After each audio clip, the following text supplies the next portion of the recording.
எங்களுக்கு இடையில இப்போ தான் கதையில் வந்து கொஞ்சம் சூடு பிடிக்க ஆரம்பிச்சிருக்கு பாக்யலட்சுமி அப்படின்னு சொல்லி பார்த்தோம்னா, இதில் இன்னமும் வந்து நம்மளை எரிச்சல் படுத்துகிற மாதிரி விஷயங்களை பேசுகிறதுக்குன்னே வந்து இந்த ஈஸ்வரியை வச்சுருக்காங்க. ஆனால் ஒரே ஒரு விஷயம் நமக்கு ரொம்ப சந்தோஷமாக சாட்டிஸ்ஃபேக்டரியாக இருந்தது. பாக்கியா எந்த இடத்துலையும் வந்து யோசிக்கலாம் இல்லை, கரெக்டாக திருப்பி கொடுக்கணுங்கிறத திருப்பி கொடுத்தாங்க. ஈஸ்வரி என்ன சொல்கிறாங்க அப்படின்னா வந்து, நீ ஏன்டா மீட்டிங்லாம் போகாமல் இருக்கணும், கோபி நீ போயிட்டு வா, பாக்கியா இனிமேல் எங்கள் வீட்டில் இருந்து இனியாவை பார்த்துப்பா. காலங்காலமாக முன்னோர்கள் என்ன சொல்லியிருக்காங்க, ஆண் வெளில போவான் பெண் வீட்டில் உட்காந்துருப்பா அப்படின்லாம் வந்து பேச, அப்படிலாம் ஒன்றும் கிடையாது. ஒரு நல்ல விஷயம் நடந்தால் என் பிள்ளைன்னு வந்து பெருமை பிதிக்க தெரியுதுல்ல, அப்போ அதே மாதிரி கெட்ட விஷயம் நடந்தாலும் அதுக்கும் 2 பேரும் பங்கு எடுத்துக்கணும், பொறுப்பு எடுத்துக்கணும். நான் என் பிள்ளைங்களை ஒழுங்காக தான் வளர்த்தேன், உங்கள் சர்டிஃபிகேட்லாம் எனக்கு தேவையில்லை, நான் ஒழுங்காக வளர்த்தனா இல்லையா, நீ நல்ல அம்மாவா இல்லையா அப்படிங்கிறத எனக்கு தேவையும் கிடையாது.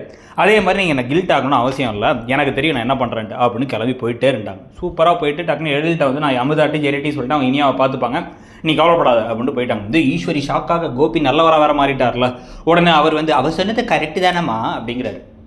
இதெல்லாம் முடிஞ்ச அப்புறம் தான் பாக்கியா ரெஸ்டாரண்ட்டுக்கெலாம் போனால் அங்கே செல்வின்னு சொல்லி எல்லாரும் செல்வியை பற்றி பேச, செல்வி இல்லாமல் கையும் போடாமல் காலும் போடாமல் அவங்களுக்கு வந்து செல்வியை மிஸ் பண்ணுறது புரிஞ்சுக்கிட்டு, சரி ஓகே சரிப்பட்டு வராது, நேராக வீட்டுக்கே போயிடலாம் அப்படின்னு வீட்டுக்கு போனால் அங்கே சாப்பிடாமக்கெல்லாம் விஷம் வாங்கி கொடுத்துட்றான்னு உட்காந்துருக்காங்க செல்வி.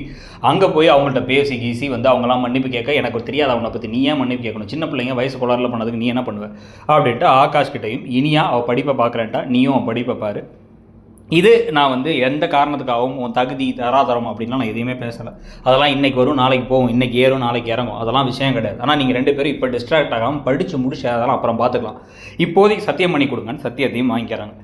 வாங்கி எல்லாம் முடிக்க, ஆனால் இதுக்கு நடுவில் என்ன பண்ணுறாரு, கோபி வந்து செழியன் கிட்டக்க அந்த பையனை போய் எப்படி காதலிச்சான்னு பேசிக்கிட்டு இருக்கும் போதே கரெக்டாக அந்த ஆகாஷ் கால் பண்ணுறாரு. மேபி கால் பண்ணி இனிமேல் நம்ம பேச வேணாம்னு சொல்கிறதுக்காக கால் பண்ணியிருப்பாருன்னு நினைக்கிறேன்.